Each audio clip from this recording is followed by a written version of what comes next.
Hello friends, my name is Deepak Rawat और आज हम हमारा एग्जांपल है first the set of residue class module M with respect to multiplication of residue class M. ठीक है, हमें दिखाना है कि जो सेट है वो क्या है, वो मोनोइड हो जाएगी।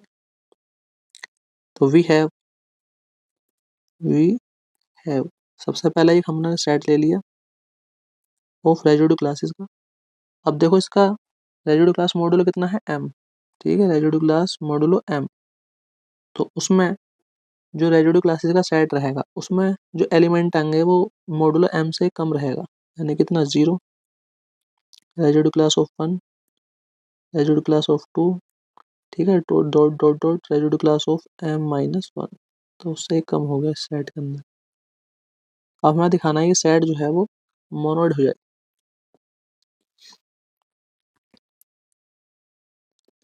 एंड ये क्या है, multiplication modulo m is a क्या है, ये बाइनरी ऑपरेशन है, बाइनरी ऑपरेशन इन ZM। ठीक है, अब हमें दिखाना है कि ये क्या हो जाए, मोनोइड। मोनोइड होने के लिए 3 प्रॉपर्टी होल्ड करनी पड़ती है। सबसे पहली प्रॉपर्टी हमारी क्लोजर प्रॉपर्टी, क्लोजर प्रॉपर्टी। ठीक है, अब हम क्या करते हैं कि यहाँ इसमें फॉर ऑल 2 एलिमेंट्स लेते हैं। For all residue class of A and residue class of B belongs to ZM. Then residue class of A multiplication module M residue class of B। सबसे पहले क्या करते हैं, इसका सिंपल मल्टीप्लिकेशन करते हैं। A residue class of MB, तो हमारे पास क्या आएगा, इन दोनों को रेसिड्यू क्लास को मल्टीप्लिकेशन करने के बाद में M से डिवाइड करते हैं। डिवाइड करने के बाद में हमारे पास रिमाइंडर आ गया कितना, R। वेयर R क्या हो गया हमारे पास, इज दी लीस्ट। ठीक है, least non negative, least non negative negative reminder.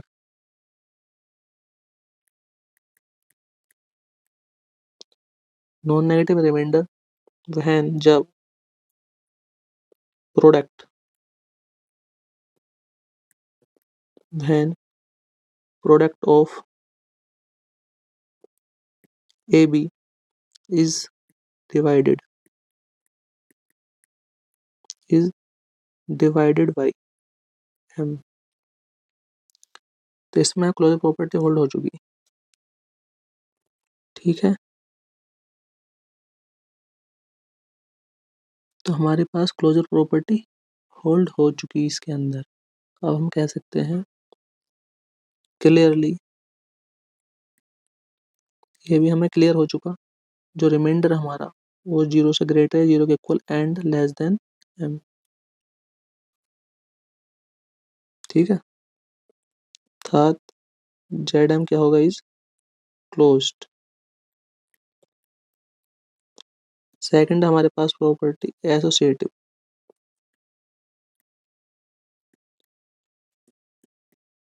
Associative low.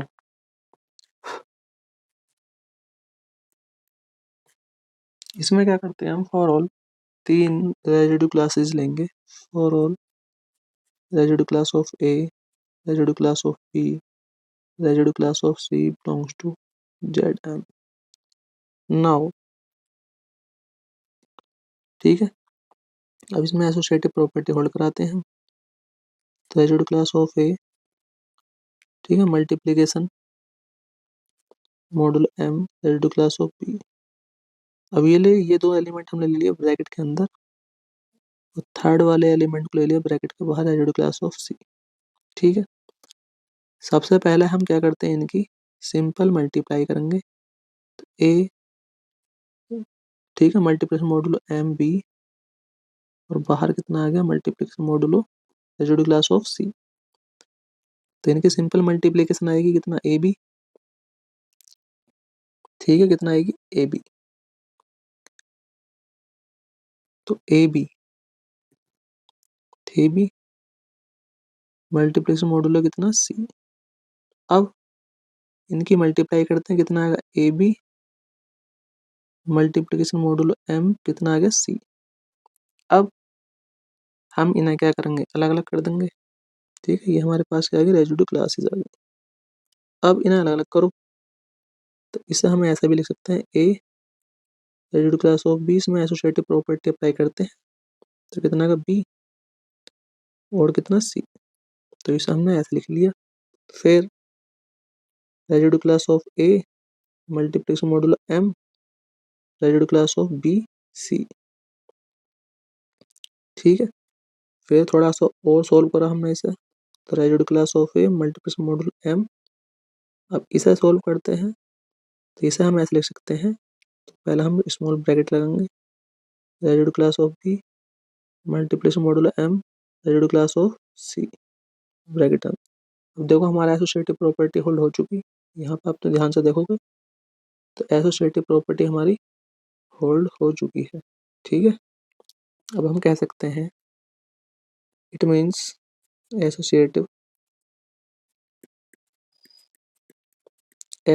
Law hold in Z M for multiplication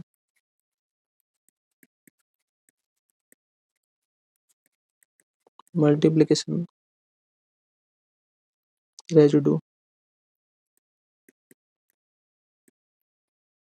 class of M. ठीक है, थर्ड प्रॉपर्टी होल्ड होगी। फोर्थ प्रॉपर्टी हमारी, ये सेकंड होगी ना, थर्ड प्रॉपर्टी देखो इसमें, third existence of identity, existence of identity. अब ये जानते हैं मल्टीप्लिकेशन ऑपरेशन, और मल्टीप्लिकेशन ऑपरेशन की आइडेंटिटी होती है 1। तो फॉर ऑल कोई एक एलिमेंट ले लिया belongs to Z M, then there exist 1 belongs to Z M such that residue class of A multiplication modulo M residue class of 1। फिर इसे ऐसे लिख सकते हैं, residue class of A multiplication modulo M 1। तो हम इसे ऐसे भी लिख सकते हैं, रेजिड्यू क्लास ऑफ ए। ठीक है, 1 मल्टीप्लिकेशन मॉडुलो एम ए। तो देखो आइडेंटिटी ने क्या काम करा, इस एलिमेंट को सेफ निकाल दिया।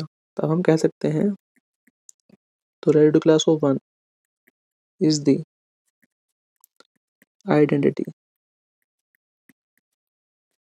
Identity element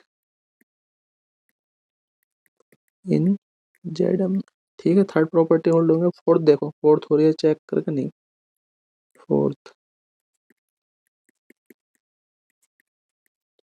existence of inverse, existence of inverse. अब हमें क्या करना है, एवरी एलिमेंट का इनवर्स चेक करना है, क्या वो सेट में ही बिलोंग करता है या नहीं। तो फोर सबसे पहले हमने रेजिड्यू क्लास ऑफ ए लिया belongs to Z M, then there exist. अब इसका इनवर्स मल्टीप्लिकेशन ऑपरेशन है, तो मल्टीप्लिकेशन ऑपरेशन का जो इनवर्स होगा वो ये होना चाहिए 1/a। ठीक है, वो क्या है, ये ऐसे लिखो। अब ए क्या है, कोई हमारा इंटीजर्स है। अब इंटीजर्स जो है वो जेड को बिलोंग करेगा, तो उसका माइनस ए बी, तो इसका जो इनवर्स होगा, ठीक है, मल्टीप्लिकेशन ऑपरेशन है। और ठीक है, मल्टीप्लिकेशन ऑपरेशन, इसका इनवर्स कितना होगा 1/a। वो डज नॉट बिलोंग टू, इसके अंदर बिलोंग नहीं करने का, तो यहाँ से लिख लेंगे it is clear, it is clear that the multiplicative inverse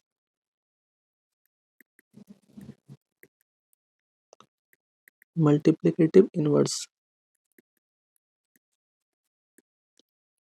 of a does not exist, does not exist in जेडम, hence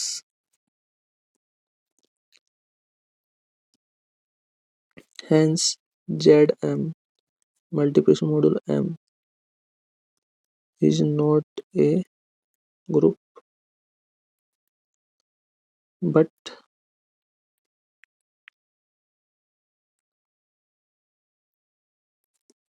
it is a monoid, it is a monoid। तो ये हमारा क्वेश्चन हमने दिखा दिया कि set of residue class module M with respect to multiplication of residue class M कि ये जो है मोनोइड है, ग्रुप नहीं है। ग्रुप क्यों नहीं है? क्योंकि इसके अंदर इनवर्स एग्जिस्ट नहीं कर रहा है एवरी एलिमेंट का। तो जब थर्ड प्रॉपर्टी होल्ड नहीं होने की, तो ग्रुप नहीं होने का इसमें तीन प्रॉपर्टी होल्ड हो रही हैं। जब किसी भी सेट के अंदर तीन प्रॉपर्टी होल्ड हो जाती हैं तब हम कह सकते हैं this set is a monoid. I hope मेरी वीडियो आपको पसंद आई हो तो प्लीज़ लाइक कीजिए, शेयर कीजिए, सब्सक्राइब कीजिए। धन्यवाद।